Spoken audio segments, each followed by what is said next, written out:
The news summary. Good evening. The judge of the Supreme Court, Ronnie Govindan, has further remanded all the accused in the $50 million and illegal importation and possession of firearms and ammunition cases for 14 days, and those released on bail to remain on the same conditions.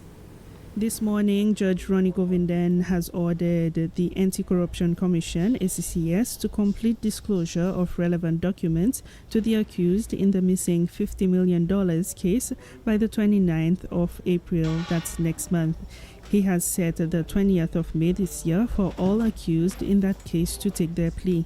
Regarding the illegal importation and possession of firearms and ammunition case, Judge Govindan has also ordered lawyers of the Attorney General's office to serve relevant documents to all concerned parties by next Wednesday, the 30th of March. Judge Govindan gave the order at the request of the accused in both cases, who insisted in court today that they have still not received the necessary documents as instructed by the court in the last sitting, which they said shows disrespect to the court.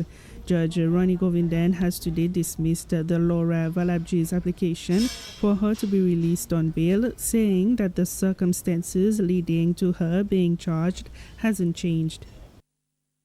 The board of the central bank has decided to maintain the same monetary policy rate of 2% for the coming 3 months, that is, from April to June. The head of research and statistics at the central bank, Brian Cometan, says that there are still many challenges affecting the economy, even if there are promising signs that it is improving.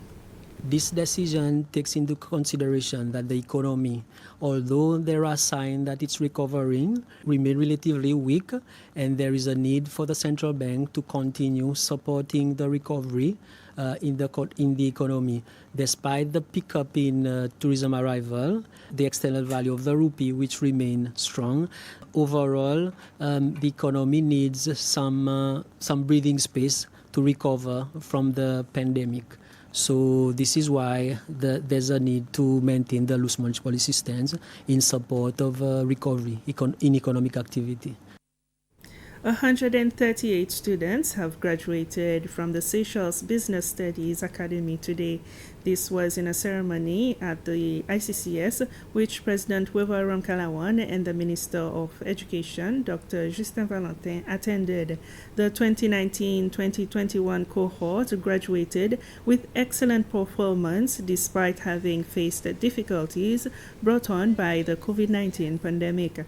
Philippa Servina received the President's Cup Award for her good academic performance, having been a role model with an outgoing and respectful personality, as well as her participation in various activities.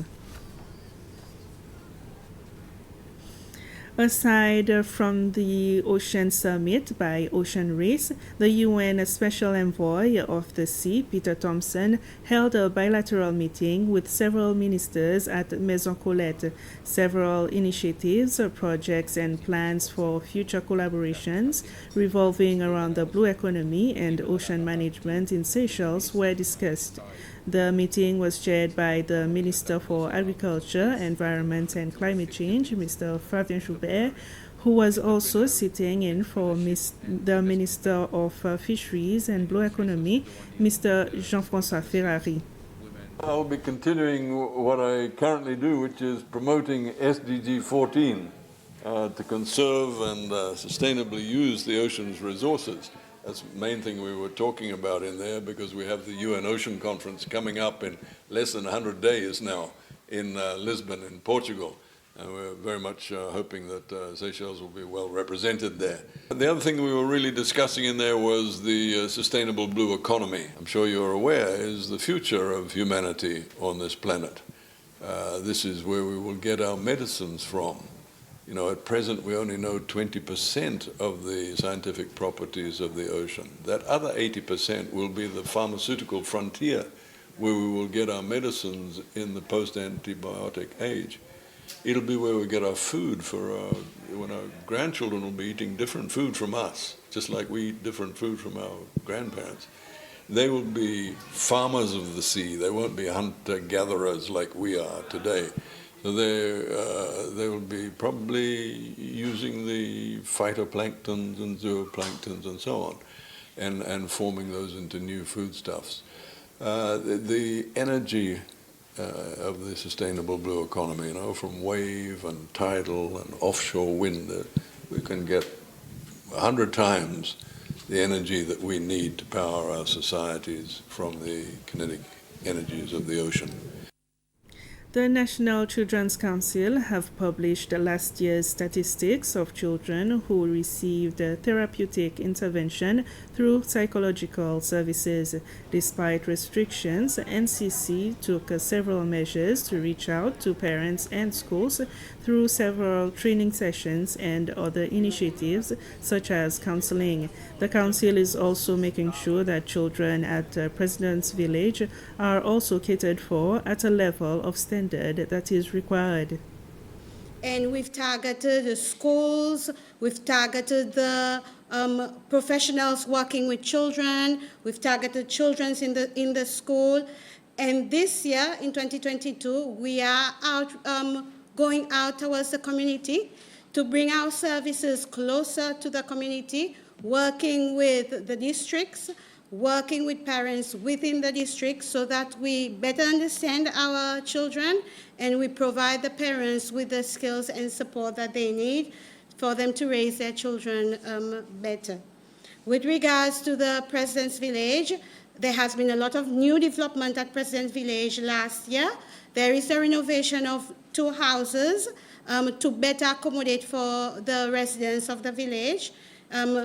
Taking into consideration that they are growing up, they need their privacy, they need better comfort.